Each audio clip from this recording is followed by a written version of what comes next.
Bonjour. Le mot scène tire son origine du latin cena, qui signifie repas du soir ou souper, en référence au souper de Pâques que Jésus fit avec ses disciples avant sa crucifixion. C'est durant ce souper, le 14e jour du premier mois de l'année juive, que Jésus établit pour son Église le principal fondement, le principal rituel, le principal enseignement du culte, c'est-à-dire la Sainte Seine ou le partage du pain et du vin. L'Église des 144 000 a pour mission de relever les fondements antiques de l'œuvre de Dieu, les fondements de la vérité et particulièrement celui de la Sainte Seine qui fait partie des clés de la justification par la foi. La coupe de bénédiction que nous bénissons n'est-elle pas la communion au sang de Christ? Le pain que nous rompons n'est-il pas la communion au corps de Christ? Puisqu'il y a un seul pain, nous qui sommes plusieurs, nous formons un seul corps, car nous participons tous à un même pain. Voyez les Israélites selon la chair. Ceux qui mangent les victimes ne sont-ils pas en communion avec l'autel?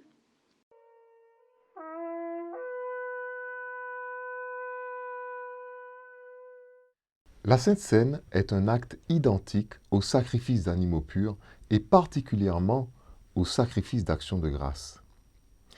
C'est la raison pour laquelle il est dit dans les évangiles « Il rendit grâce, le rompit et le donna à ses disciples ».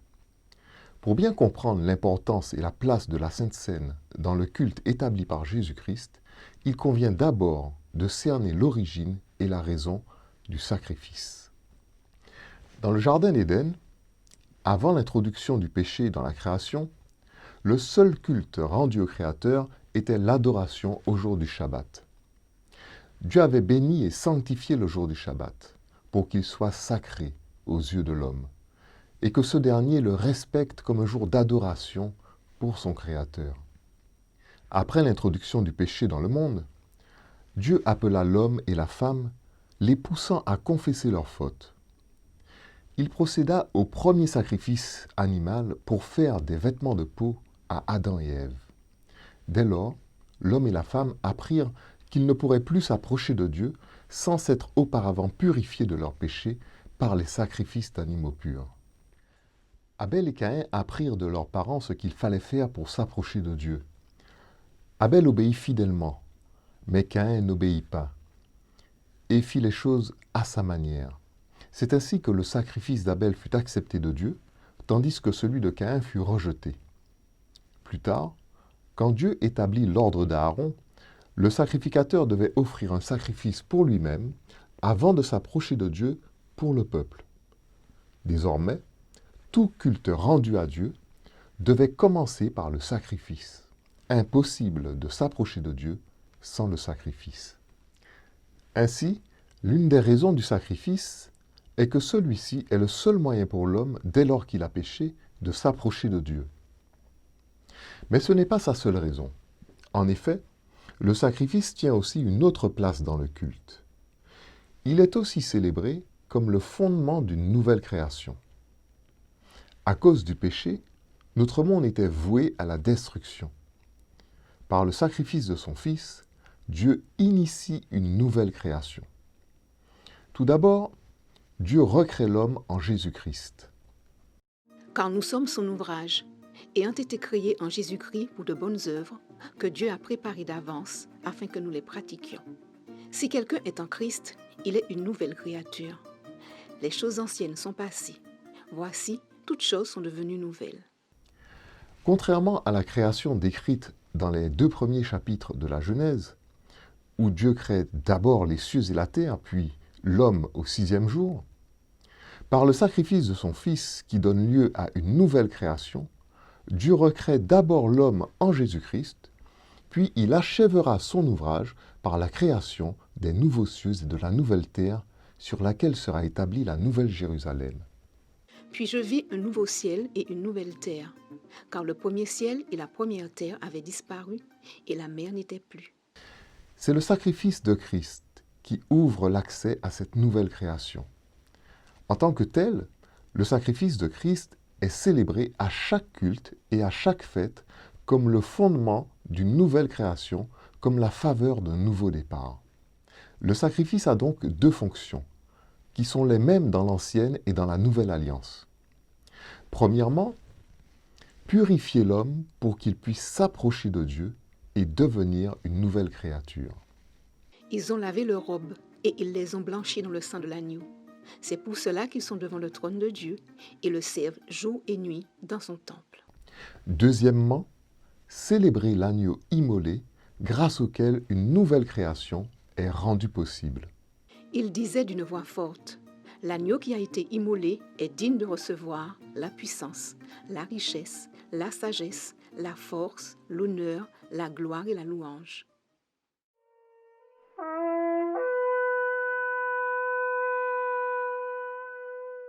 Voici le contenu du message de Jean le Baptiste énoncé dans les évangiles. Il tenait en 3 points. Premièrement, annoncer le baptême de repentance. Moi, je vous baptise d'eau pour vous amener à la repentance. Mais celui qui vient après moi est plus puissant que moi, et je ne suis pas digne de porter ses souliers. Lui, il vous baptisera du Saint-Esprit et de feu. Deuxièmement, exhorter le peuple à la repentance. Produisez donc du fruit digne de la repentance.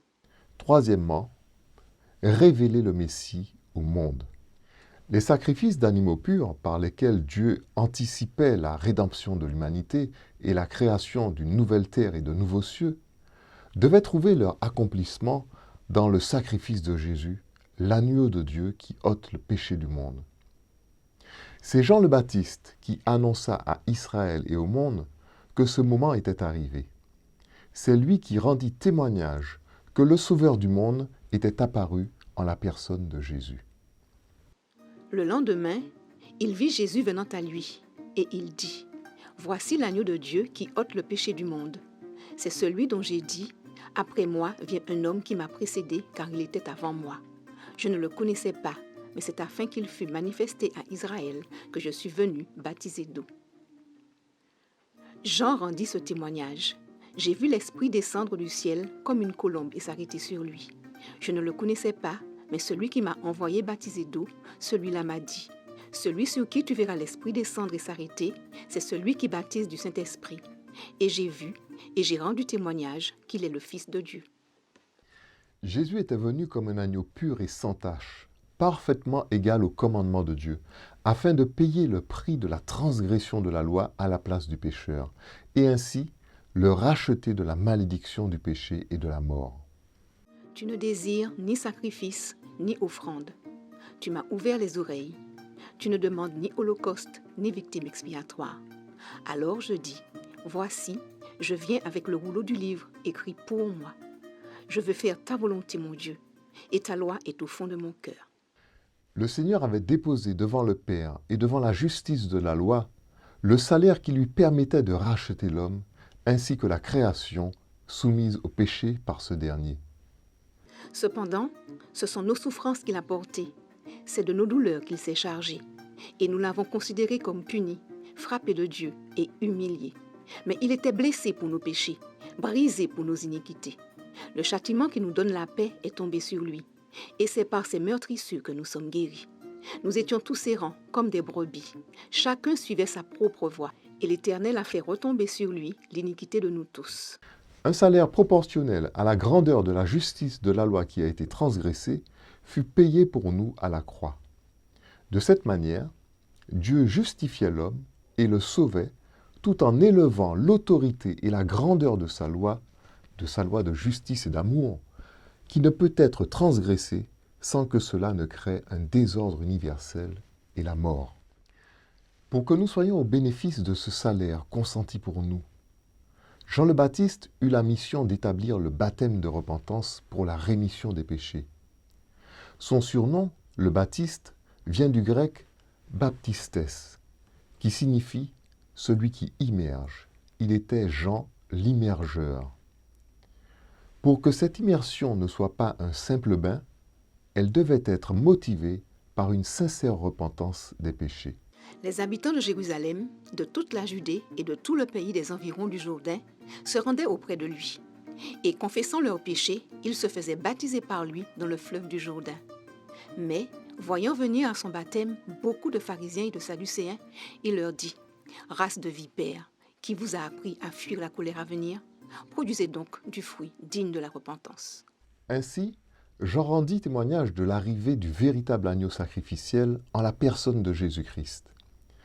Il établit le principe du baptême de repentance comme acte manifeste d'alliance, nous mettant au bénéfice du sacrifice de Christ et nous permettant de revêtir la robe blanche de sa justice. Vous tous qui avez été baptisés en Christ, vous avez revêtu Christ. Jean le Baptiste enseigna également les dispositions de cœur indispensables pour que notre baptême soit validé, à savoir une véritable repentance. Mais qu'est-ce qu'une véritable repentance ? Bien des croyants pensent que c'est un simple état d'esprit. La repentance est avant tout un regard sincère et honnête porté sur le contentieux qui sépare l'homme de Dieu. Mais ce sont vos crimes qui mettent une séparation entre vous et votre Dieu. Ce sont vos péchés qui vous cachent sa face et l'empêchent de vous écouter. Se repentir, c'est déjà reconnaître ce qu'est le péché, afin de pouvoir reconnaître nos péchés et notre état de pécheur. De nombreuses doctrines chrétiennes ne définissent pas le péché comme il est défini dans la Bible, et par conséquent ne conduisent pas les croyants à la repentance. Si le péché est la raison de la perdition de l'homme, alors il est important de bien le définir. C'est pourquoi le Consolateur, l'Esprit de vérité, a premièrement pour mission de nous convaincre en ce qui concerne le péché. Et quand il sera venu, il convaincra le monde en ce qui concerne le péché, la justice et le jugement. En ce qui concerne le péché, parce qu'il ne croit pas en moi.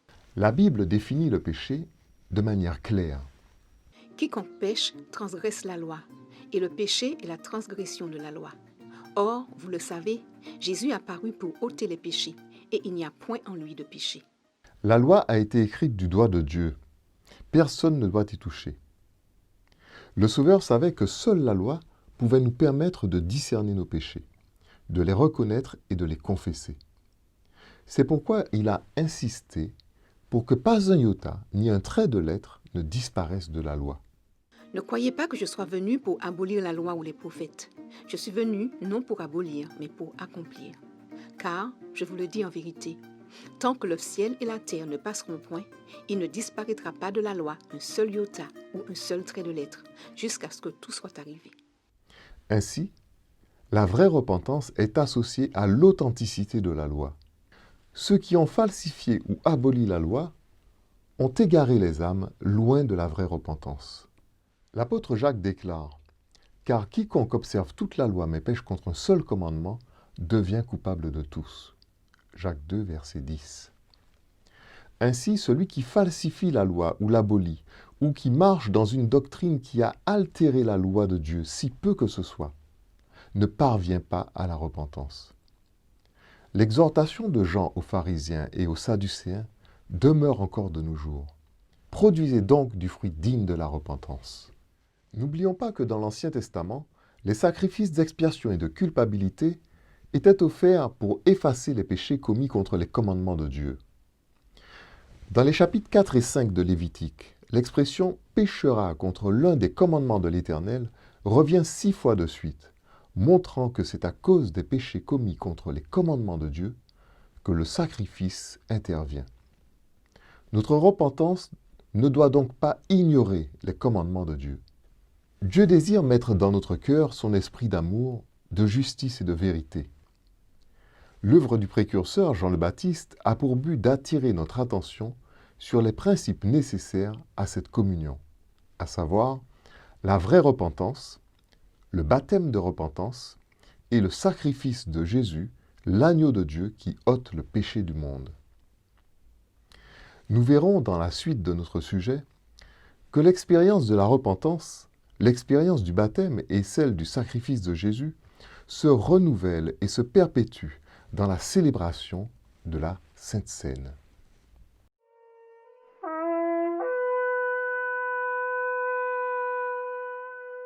Car j'ai reçu du Seigneur ce que je vous ai enseigné, c'est que le Seigneur Jésus, dans la nuit où il fut livré, prit du pain et, après avoir rendu grâce, le rompit et dit « Ceci est mon corps qui est rompu pour vous.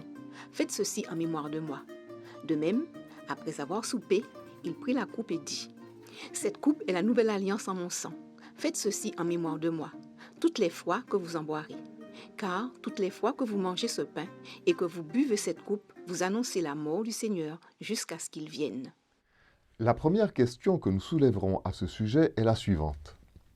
La Sainte Seine doit-elle être pratiquée à chaque culte? Le Nouveau Testament montre clairement que la Sainte Seine faisait partie des éléments fondamentaux du culte des chrétiens de l'Église primitive. Ceux qui acceptèrent sa parole furent baptisés. Et, en ce jour-là, le nombre des disciples s'augmenta d'environ 3000 âmes. Ils persévéraient dans l'enseignement des apôtres, dans la communion fraternelle, dans la fraction du pain et dans les prières. Les annales de l'histoire chrétienne montrent également que chaque culte chrétien était accompagné de la Sainte Seine, et cela bien des siècles après la naissance de l'Église primitive. En effet, dans les chroniques de Socrate le scolastique, qui vécut au 5e siècle de notre ère, nous voyons que non seulement le Shabbat était largement observé dans tout le monde chrétien, mais que la Sainte Seine, connue sous le nom de Saint-Mystère ou encore d'Eucharistie, était pratiquée à chaque culte.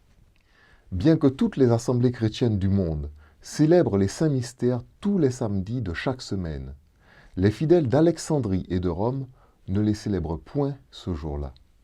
C'est donc seulement à Rome et à Alexandrie que les chrétiens de l'époque avaient transformé ce qui se faisait originellement au sein des assemblées chrétiennes. Dans ces deux grandes villes de l'Empire romain, on institua le jour du soleil, le dimanche, comme jour de repos à la place du Shabbat, et le service de la Sainte Seine fut dénaturé. Ces changements ont mené le monde chrétien à la confusion et à l'apostasie, car ils s'opposent clairement aux enseignements de Christ et de ses apôtres qui célébraient le Shabbat et les fêtes en accomplissant la Sainte Seine à chaque assemblée.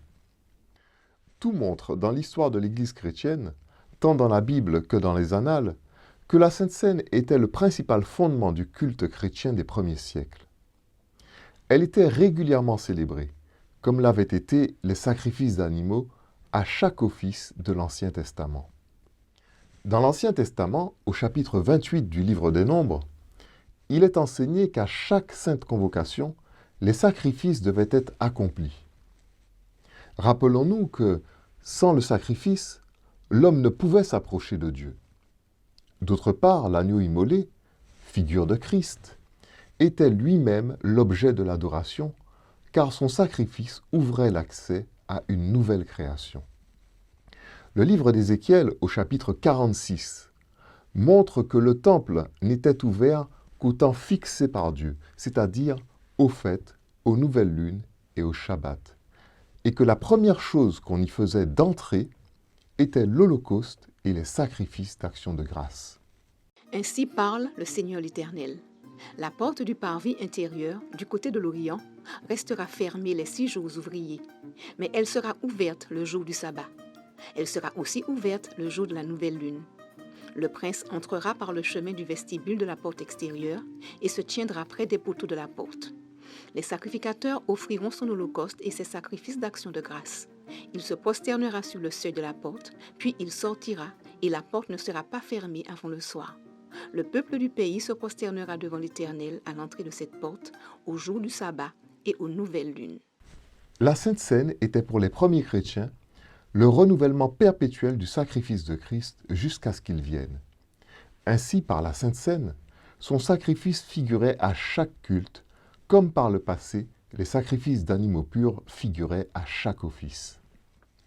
La toute première célébration de l'histoire du christianisme fut la fête de Pâques. En célébrant cette fête, Jésus voulait montrer qu'aucune fête de l'Éternel n'était abolie. Et il fondait ce même jour une nouvelle forme de rituel. C'est à l'occasion de la célébration de la Pâque que Jésus établit le rituel du lavement des pieds et de la Sainte Seine, qui devait remplacer les ablutions et les sacrifices offerts par les Juifs au moment des saintes convocations. Cet acte posé par Jésus initiait une nouvelle forme de célébration qui devaient être mises en pratique désormais lors des fêtes, des nouvelles lunes et des Shabbats. L'exemple donné par Jésus dans la célébration de la Pâque allait être suivi par ses disciples dans les premiers siècles, dans toutes les assemblées, à chaque sainte convocation établie par Dieu. Nous devons noter que Jésus offrit son corps en sacrifice parmi les 12, sous forme de pain et de vin, avant même que son corps ne soit mis en croix. Il prit du pain, et après avoir rendu grâce, il le rompit et le leur donna en disant, « Ceci est mon corps, qui est donné pour vous. Faites ceci en mémoire de moi. » Il prit ensuite une coupe, et après avoir rendu grâce, il la leur donna en disant, « Buvez-en tous, car ceci est mon sang, le sang de l'Alliance qui est répandu pour plusieurs, pour la rémission des péchés. » Pourquoi Jésus a-t-il offert sa vie en sacrifice sous deux formes?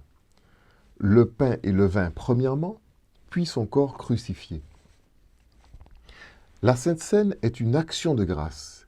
Il est dit en effet de Jésus, « Il rendit grâce et leur donna en disant, « Ceci est mon corps. » Elle correspond donc, cette Sainte Seine, au sacrifice d'action de grâce dont une partie était brûlée sur l'autel, donc le sang et la graisse, une portion était consommée par le sacrificateur, la poitrine et l'épaule droite, et le reste par les fidèles qui l'offraient.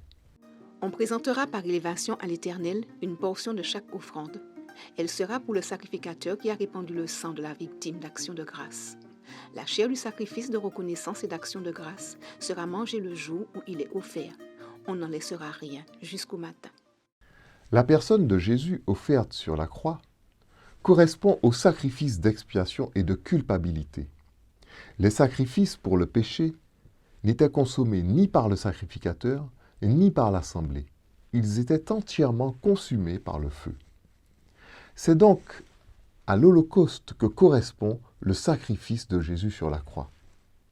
C'est ce sacrifice qui nous permet d'échapper au feu de la géhenne.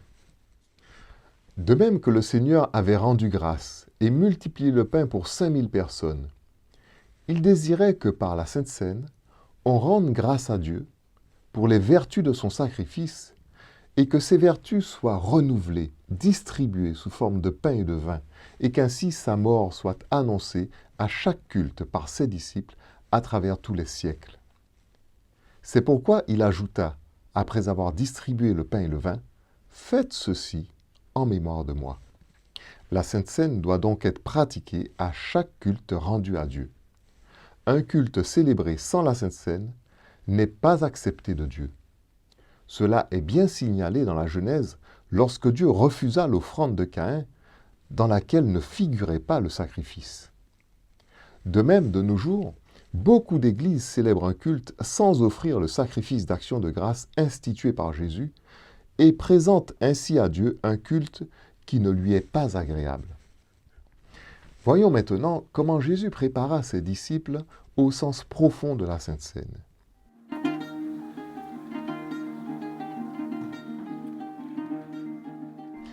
Jésus avait annoncé à ses disciples qu'ils devront manger son corps et boire son sang pour avoir la vie éternelle.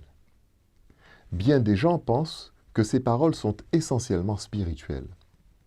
Cependant, Jésus, après avoir choqué les docteurs de la loi et surpris ses disciples par un tel discours, dans Jean chapitre 6, donna effectivement à ces derniers son corps à manger et son sang à boire par la célébration de la Sainte Seine. Je suis le pain vivant qui est descendu du ciel.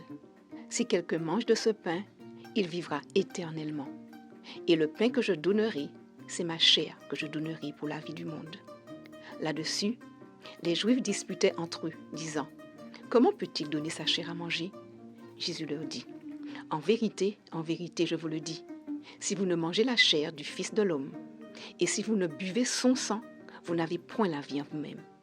Celui qui mange ma chair et qui boit mon sang a la vie éternelle, et je le ressusciterai au dernier jour.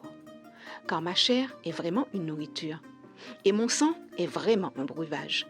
Celui qui mange ma chair et qui boit mon sang demeure en moi, et je demeure en lui. » Dans les figures sacrificielles de l'Ancien Testament, il ne suffisait pas de faire le sacrifice pour recevoir la grâce.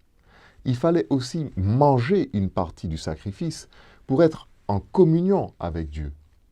L'apôtre Paul le rappelle dans l'un de ses discours en faisant une comparaison avec la Sainte Seine. La coupe de bénédiction que nous bénissons n'est-elle pas la communion au sang de Christ? Le pain que nous rompons n'est-il pas la communion au corps de Christ? Puisqu'il y a un seul pain, nous qui sommes plusieurs, nous formons un seul corps, car nous participons tous à un même pain. Voyez les Israélites selon la chair. Ceux qui mangent les victimes, ne sont-ils pas en communion avec l'autel? Ainsi, Christ a donné sa vie en sacrifice sur l'autel, et il nous a donné la Sainte Seine pour que, comme les Israélites, en la mangeant, nous puissions être en communion avec son autel et avec lui. Dans Jean chapitre 6, 2 promesses sont faites à ceux qui mangent la chair et qui boivent le sang de Christ. D'une part, recevoir la vie éternelle et ressusciter au dernier jour. D'autre part, demeurer en Christ et lui en nous. En regard de ces 2 promesses, qui ne voudrait à chaque culte manger ce pain et boire cette coupe, que Paul qualifie de bénédiction? Et comment certains trouvent-ils fastidieux de laver les pieds de leurs frères et sœurs et de manger avec eux à la table du Seigneur en vue de recevoir ses bénédictions et de célébrer son sacrifice rédempteur? Face aux murmures de certains de ses disciples, à l'ouïe d'une telle parole, Jésus déclara : « C'est l'Esprit qui vivifie, la chair ne sert de rien. Les paroles que je vous ai dites sont esprit et vie. » En disant cela, Jésus attirait particulièrement l'attention de ses disciples sur la Sainte Seine, qui représenterait son corps, afin qu'ils puissent tous communier avec lui et recevoir les promesses qui s'attachent à son sacrifice. En effet, étant au ciel, Jésus était esprit. En rentrant dans le monde, il s'est fait chair pour nous sauver. Quoi d'étonnant que le même esprit, celui de Christ, se manifeste dans le pain et dans le vin de la Sainte Seine pour nous donner la vie. Jésus prit un corps comme le nôtre. C'est l'esprit vivifiant qui habitait ce corps qui donna toute sa valeur au sacrifice consenti pour nous et qui fit de Jésus un agneau pur et sans tache. De même, le pain et le jus de raisin de la Sainte Seine sont faits d'éléments périssables. Mais par l'action de grâce qui est prononcée, ils sont chargés des merveilleuses promesses que l'Esprit vivifiant du Seigneur nous assure. Jésus ne dit pas seulement « ceci est mon corps »,« ceci est mon sang », en parlant du pain et du vin. Il nous assure aussi que celui qui mange sa chair et qui boit son sang, que représentent le pain et le vin, a la vie éternelle et qu'il le ressuscitera au dernier jour. Il ajoute encore que par cet acte, nous demeurons en lui et lui en nous. La Sainte Seine, à elle seule, contient un enseignement et un sermon qu'aucun discours ne peut égaler. Elle porte en elle un message d'évangélisation et un appel à la repentance qu'aucune prédication ne saurait dépasser. Obéir au Seigneur qui a demandé de rappeler sa mort et les raisons de son sacrifice par la Sainte Seine jusqu'à ce qu'il vienne est la chose la plus impérative et la plus sensée que les chrétiens devraient s'appliquer à faire. Parlons maintenant du déroulement de la Sainte Seine.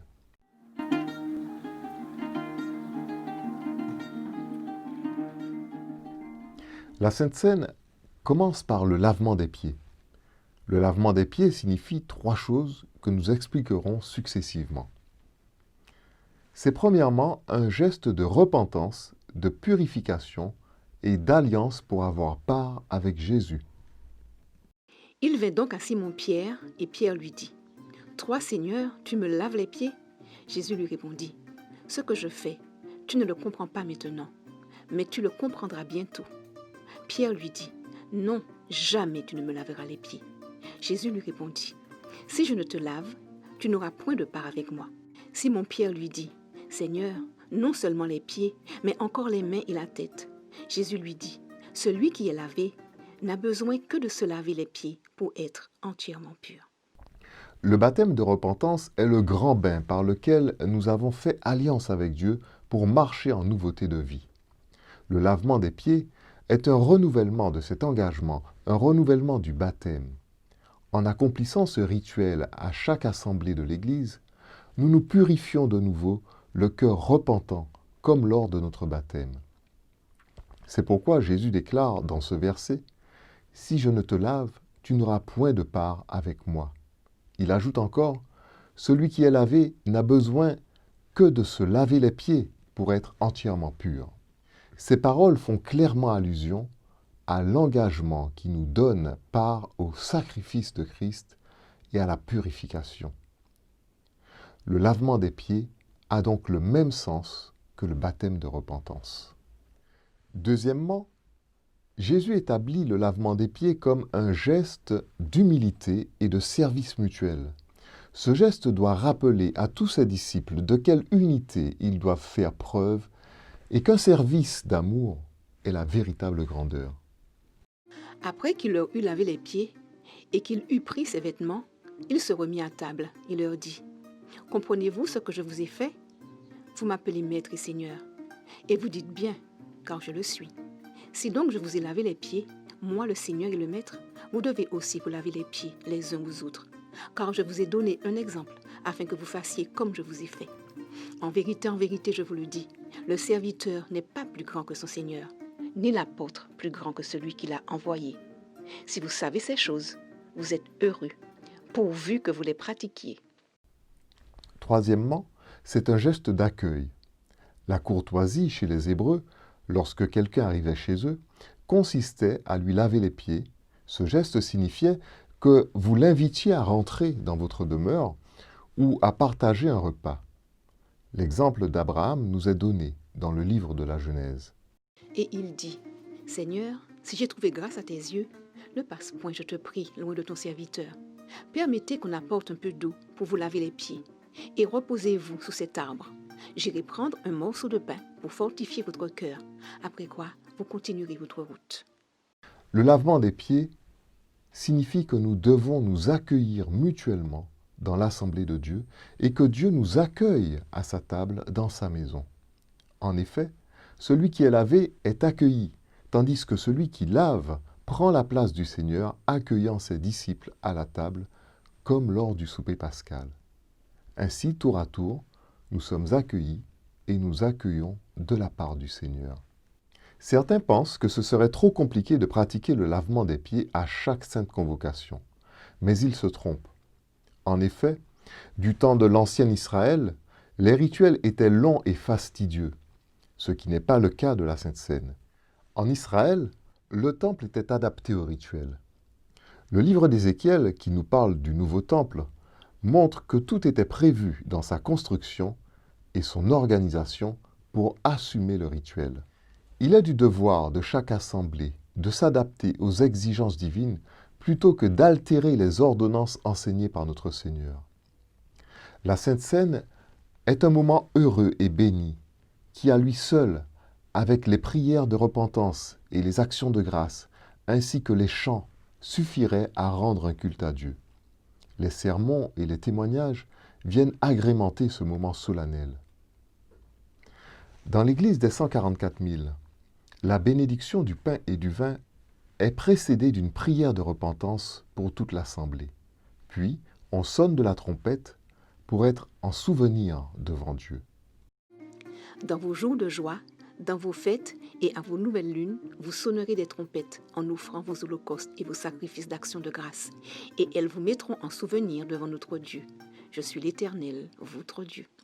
Après cela, nous lisons les paroles de 1 Corinthiens chapitre 11, versets 23 et 24. « Car j'ai reçu du Seigneur ce que je vous ai enseigné.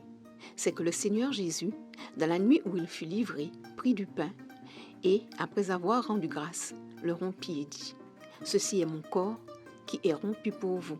Faites ceci en mémoire de moi. » Nous bénissons le pain sans levain avant de le rompre et de le distribuer en disant, « Nous te rendons grâce, Seigneur notre Dieu. Bénis ce pain, qu'il soit pour nous le corps de notre Seigneur Jésus-Christ, qui a été frappé pour nos péchés et brisé pour nos iniquités. » Nous lisons ensuite les paroles de 1 Corinthiens chapitre 11, versets 25 et 26. De même, après avoir soupé, Il prit la coupe et dit, « Cette coupe est la nouvelle alliance en mon sang.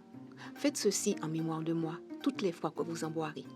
Car toutes les fois que vous mangez ce pain et que vous buvez cette coupe, vous annoncez la mort du Seigneur jusqu'à ce qu'il vienne. » Nous bénissons alors le jus de raisin, aussi appelé dans la Bible le bon vin, en opposition au vin vieux qui est alcoolisé, avant de le distribuer en disant « Nous te rendons grâce, Seigneur notre Dieu, bénis ce jus de raisin, qu'il soit pour nous le sang de notre Seigneur Jésus-Christ qui a été versé pour la rémission de nos péchés. » Durant la distribution du pain et du vin, nous lisons les paroles de Jean chapitre 6, versets 47 à 58, qui rappellent les promesses qui se rattachent à la consommation du corps et du sang de Christ dans le partage de la Sainte Seine. Celui qui mange ma chair et qui boit mon sang a la vie éternelle, et je le ressusciterai au dernier jour. Car ma chair est vraiment une nourriture, et mon sang est vraiment un breuvage. Celui qui mange ma chair et qui boit mon sang demeure en moi, et je demeure en lui. Une autre question importante. Quand devons-nous faire la Sainte Seine?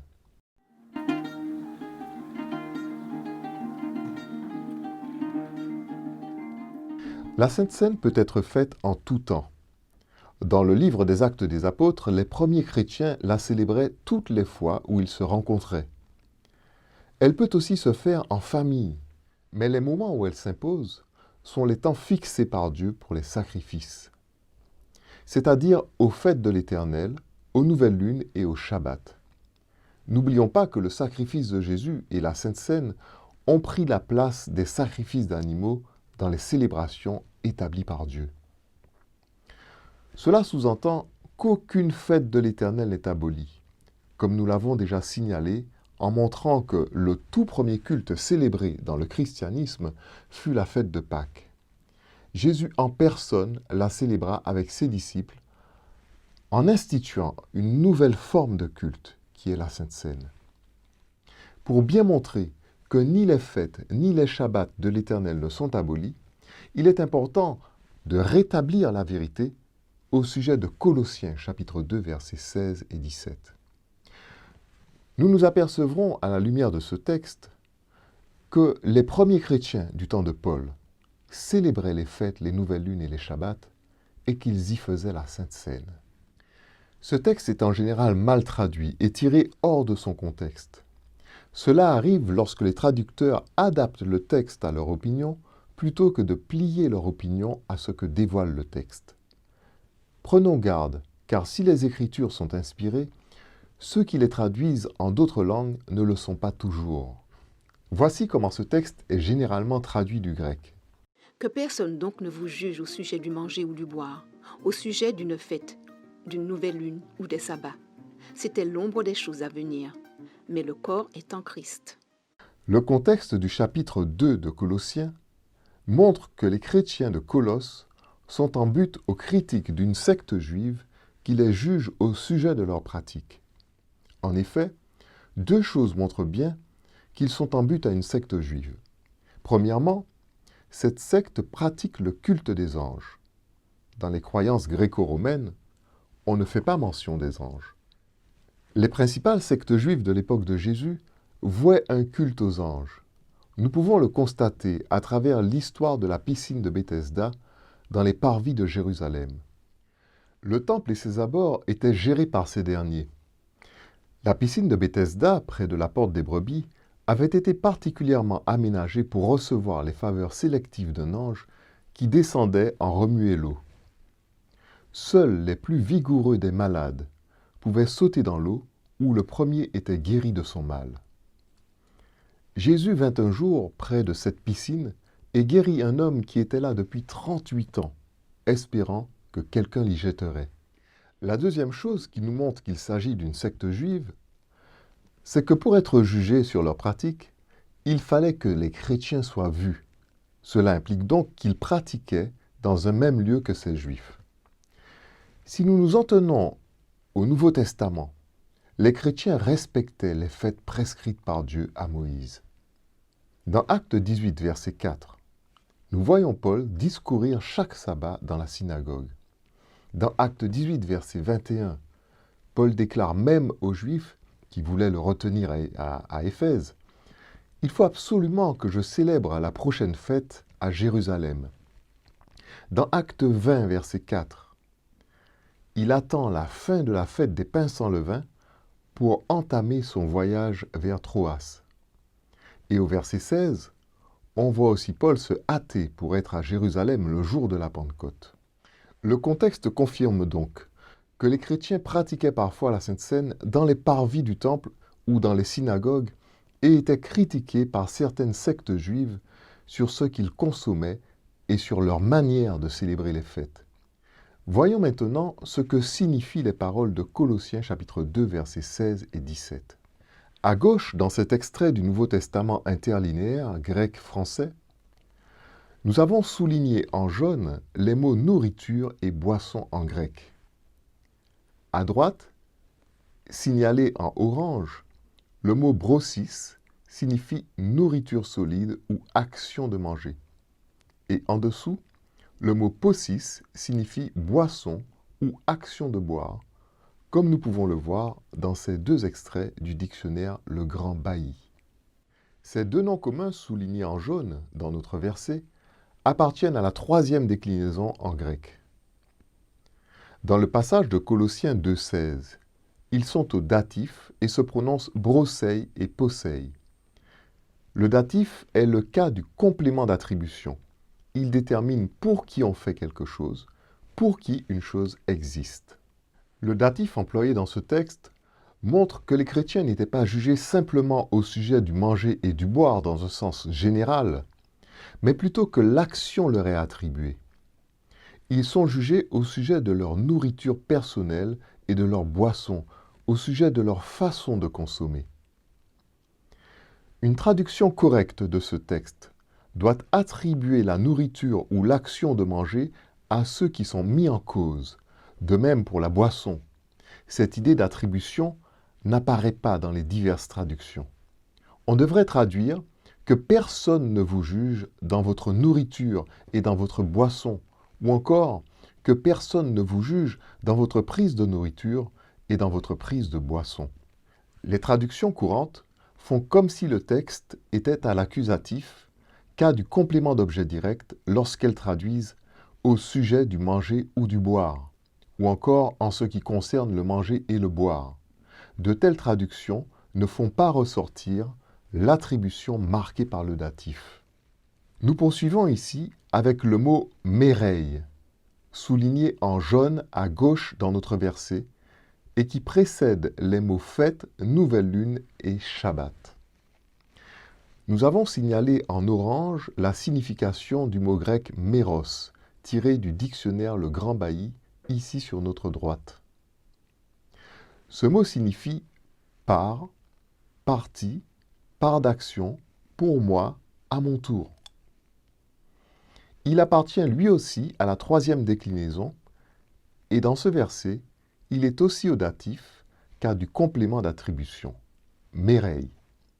Ainsi, méreille devrait être traduit votre part d'action.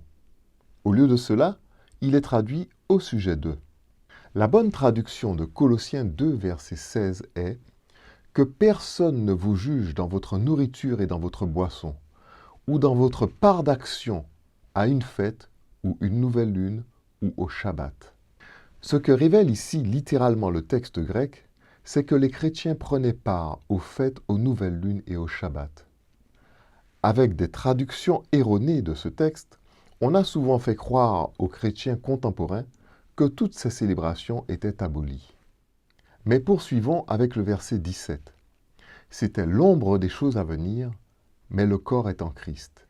Dans Colossiens 2, verset 17, aestin en grec, les deux premiers mots du verset, se traduisent littéralement par qui est, et non par c'était. La particule d, soulignée en jaune, rendue dans les traductions courantes par cependant ou par mais, implique beaucoup plus qu'un simple mais. Dans le dictionnaire Le Grand Bailly, sur notre droite, nous lisons ce qui suit. D, particule placée après un mot et marquant une opposition soit avec une proposition antérieure, soit entre le mot qu'elle suit immédiatement et un mot de la proposition antérieure. Elle répond d'ordinaire à un men qui souvent n'est pas exprimé et s'emploie premièrement pour marquer une opposition nettement déterminée au sens de mais au contraire. Deuxièmement, pour marquer une opposition de simple correspondance, sans idée de contradiction au sens de d'un côté, de l'autre, mais et, homen, hodé, l'un, l'autre, ten men, ten de, l'une, l'autre. À la lecture de cette définition, nous comprenons qu'ici, dans ce texte, c'est une opposition de simple correspondance qui convient dans cette traduction, l'ombre des choses à venir étant en relation avec le corps du Christ. L'expression qui lui correspond est en grec tomen, todé, qui se traduit par l'un, l'autre. En replaçant dans notre verset la particule souvent non exprimée men, qui précède le dé, on obtient la traduction suivante du verset 17, qui est l'un ombre des choses à venir, l'autre corps du Christ. Notons que soma signifie corps et non réalité. La véritable traduction de ce texte est en fait que personne ne vous juge dans votre nourriture et dans votre boisson, ou dans votre part d'action à une fête, ou une nouvelle lune, ou au Shabbat, qui est l'une ombre des choses à venir, l'autre corps du Christ, qui étant mis ici pour part d'action dans l'expression qui est l'une. La bonne question est maintenant, en quoi consistait la part d'action des fidèles aux fêtes, aux nouvelles lunes et au Shabbat? Ce qui nous conduira à nous rendre compte que la nourriture et la boisson dont parlent ces versets, et par ailleurs l'expression votre part d'action, sont une seule et même chose. Voyez les Israélites selon la chair. Ceux qui mangent les victimes, ne sont-ils pas en communion avec l'autel? La part d'action des fidèles israélites consistait dans les ablutions qui sont les bains pour les purifications et dans la consommation du sacrifice, chose auxquelles les chrétiens ne prenaient plus part, pour la bonne raison qu'ils remplaçaient tout cela par le lavement des pieds et la Sainte Seine qui les mettait en communion avec le corps du Christ, comme le montre 1 Corinthiens chapitre 10, versets 16 à 18. La coupe de bénédiction que nous bénissons, n'est-elle pas la communion au sang de Christ? Le pain que nous rompons, n'est-il pas la communion au corps de Christ? Puisqu'il y a un seul pain. Nous qui sommes plusieurs, nous formons un seul corps, car nous participons tous à un même pain. Voyez les Israélites selon la chair. Ceux qui mangent les victimes, ne sont-ils pas en communion avec l'autel? La conclusion que tire Paul dans Colossiens 2, verset 17, en disant « qui est l'une ombre des choses à venir, l'autre corps du Christ », est en fait une comparaison entre la part d'action des Juifs, qui les jugeaient, et celle des chrétiens. Pour les Juifs, cette part d'action consistait à manger les victimes expiatoires. Pour les chrétiens, elle consistait à partager le pain et le vin de la Sainte Seine.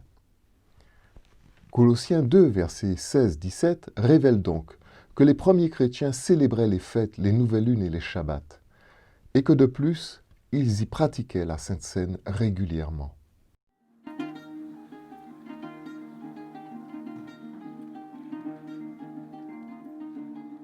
La Sainte Seine doit être consommée dans le lieu choisi par Dieu pour y faire résider son nom.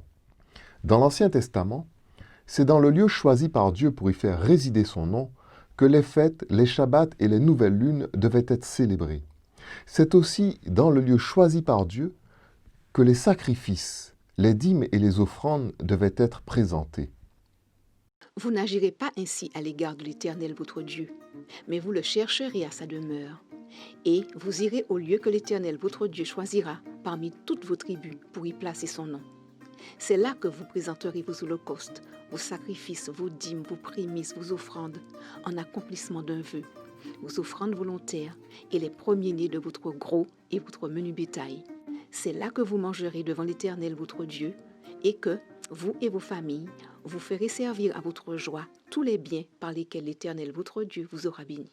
Aujourd'hui, beaucoup d'églises dites chrétiennes ne rendent pas à Dieu un culte tel que le Christ l'a enseigné. La première, l'Église catholique, a aboli certains commandements de Dieu et par conséquent n'enseigne pas le vrai chemin de la repentance. N'oublions pas que le péché est la transgression de la loi. Celui qui abolit la loi ne sait pas de quoi il doit se repentir aux yeux de Dieu.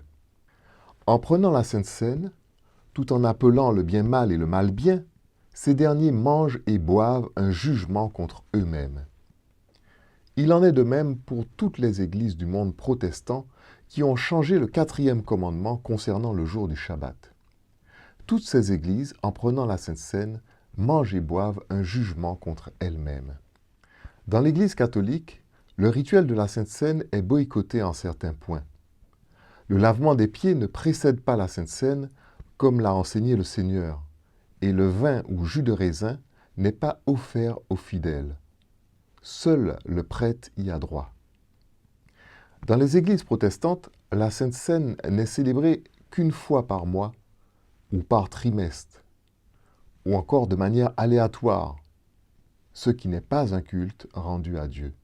Le véritable culte offert à Dieu doit commencer par la Sainte Seine. Elle doit être célébrée à chaque culte, au commencement du culte. Elle doit être accompagnée d'une véritable repentance. On doit y faire le lavement des pieds, et chaque fidèle doit manger le pain et boire le jus de raisin qui a été béni.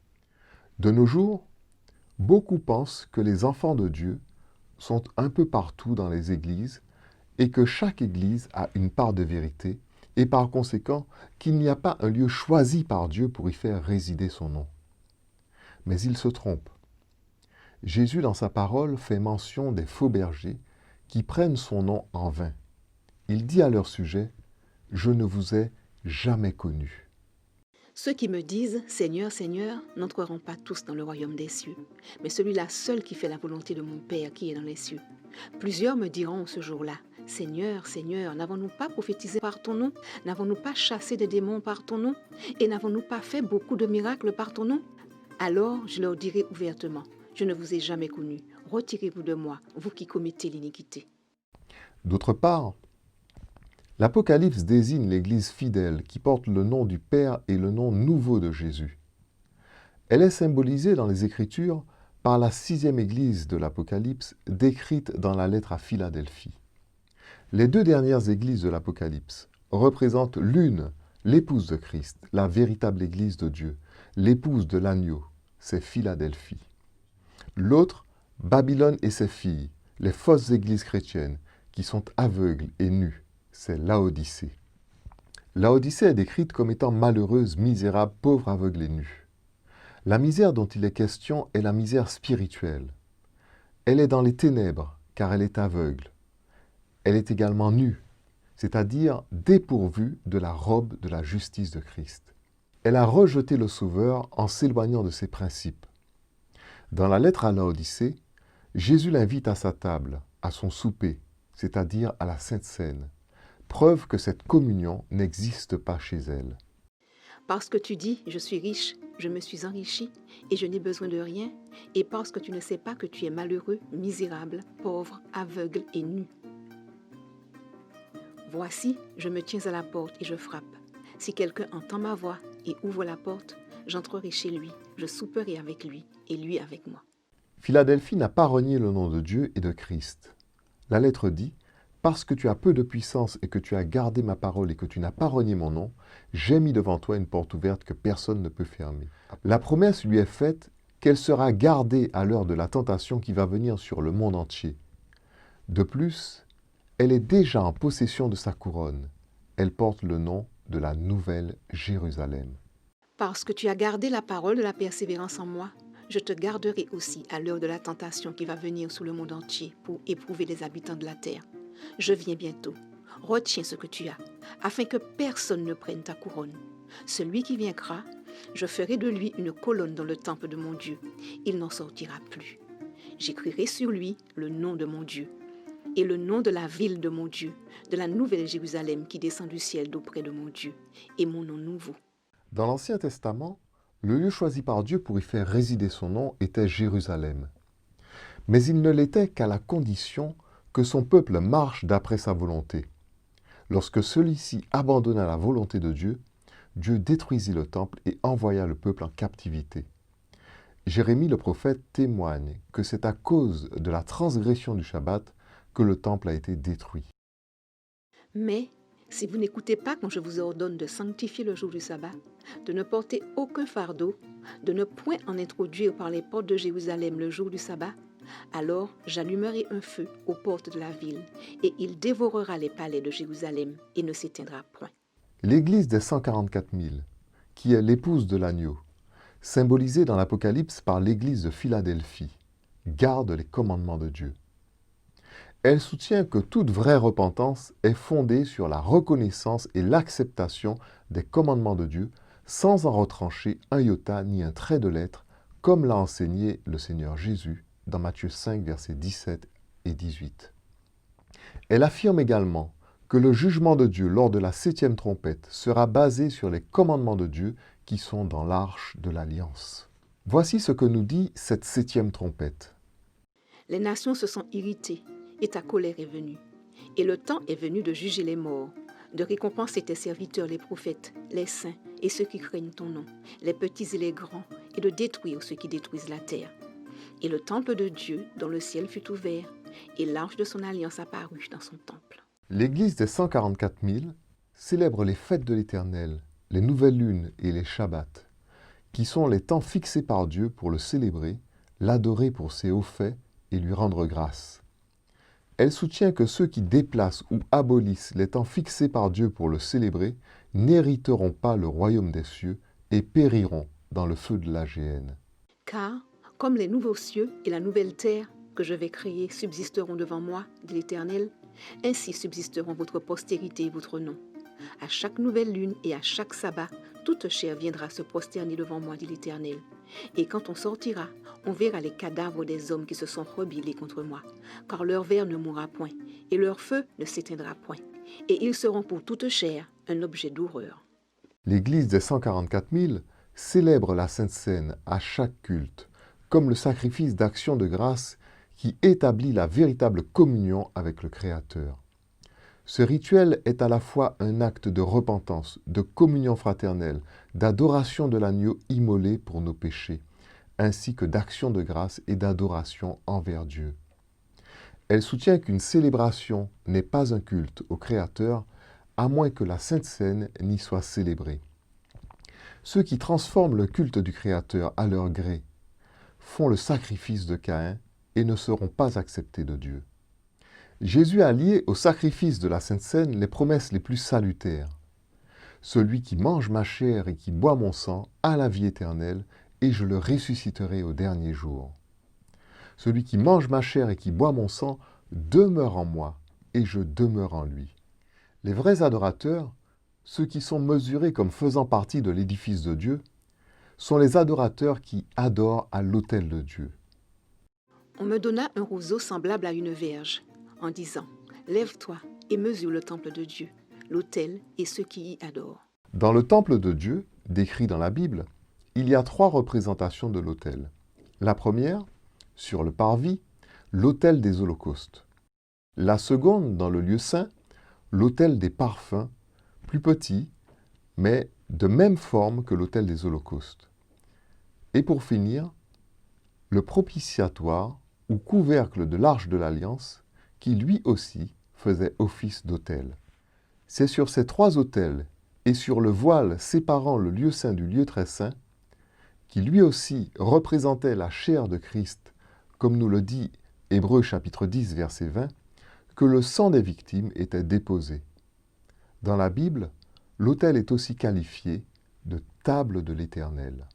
L'autel était de bois, haut de 3 coudées et long de 2 coudées. Ses angles, ses pieds et ses côtés étaient de bois. L'homme me dit, c'est ici la table qui est devant l'Éternel. Jésus appelle les chrétiens représentés par Laodicée à rétablir son autel qui a disparu du milieu d'eux, afin de se mettre à table avec lui. C'est pourquoi il dit « Voici, je me tiens à la porte et je frappe. Si quelqu'un entend ma voix et ouvre la porte, j'entrerai chez lui, je souperai avec lui et lui avec moi. » C'est en renversant les autels des faux dieux et en rétablissant l'autel de l'Éternel qu'ils entendront sa voix, comme Israël par le passé lorsqu'il se réformait et revenait à Dieu. Ceux qui de nos jours ne rétabliront pas le véritable culte rendu à Dieu ne mangeront pas à la table du Seigneur. Le véritable culte est fondé sur une repentance basée sur les 10 commandements de Dieu contenus dans l'Arche de l'Alliance, sur la célébration des fêtes, des nouvelles lunes et des Shabbats au temps fixé par l'Éternel dans sa parole, sur la célébration du lavement des pieds et de la Sainte Seine. À chaque culte, la bénédiction de Nombre 6, versets 24 à 26, est prononcée pour mettre le nom de Dieu sur ses enfants.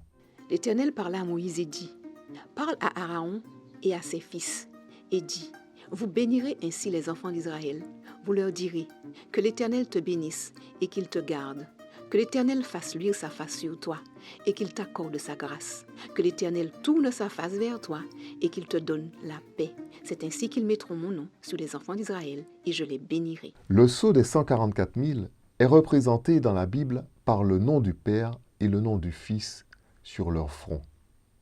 Je regardai, et voici, l'agneau se tenait sur la montagne de Sion, et avec lui 144 000 qui avaient son nom et le nom de son Père écrit sur leur front.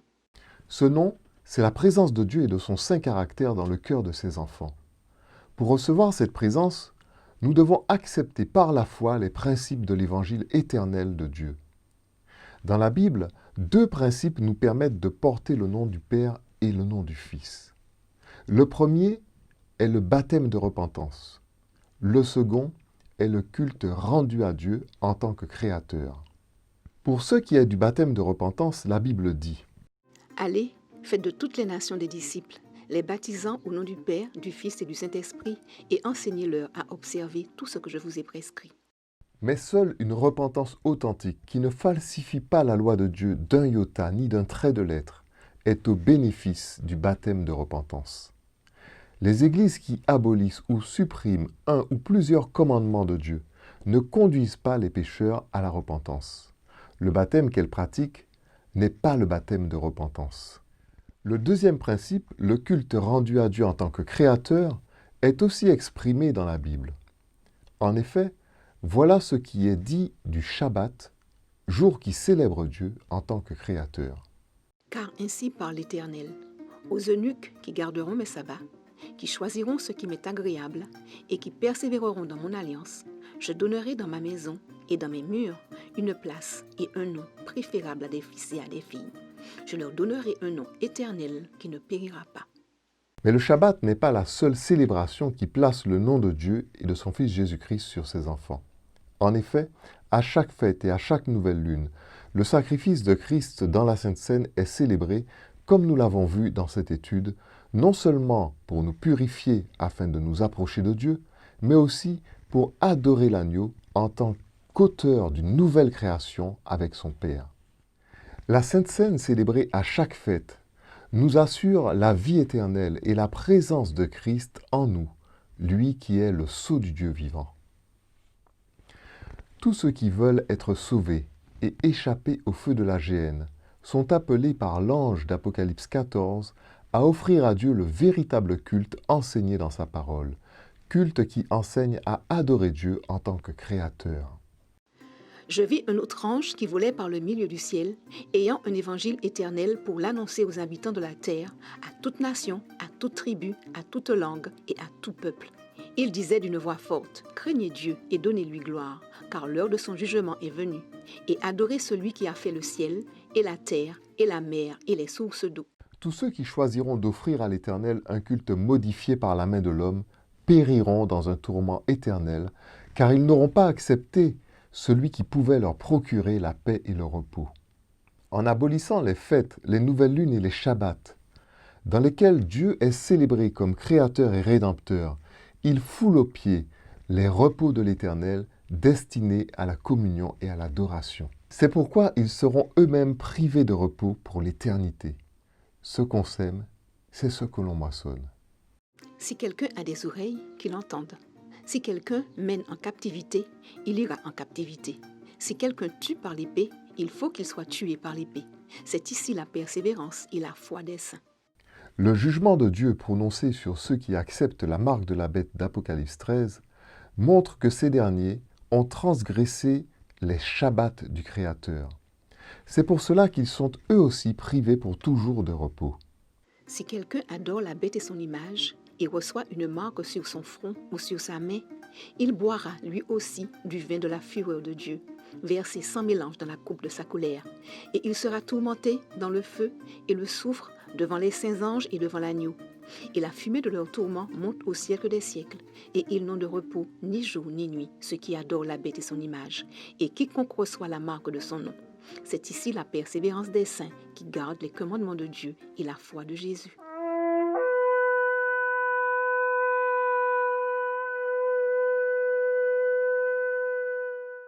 Moi, Jésus, j'ai envoyé mon ange pour vous attester ces choses dans les églises. Je suis le rejeton et la postérité de David, l'étoile brillante du matin. Et l'esprit et l'épouse disent, viens. Et que celui qui entend dise, viens. Et que celui qui a soif vienne. Que celui qui veut prenne de l'eau de la vie gratuitement. Amen.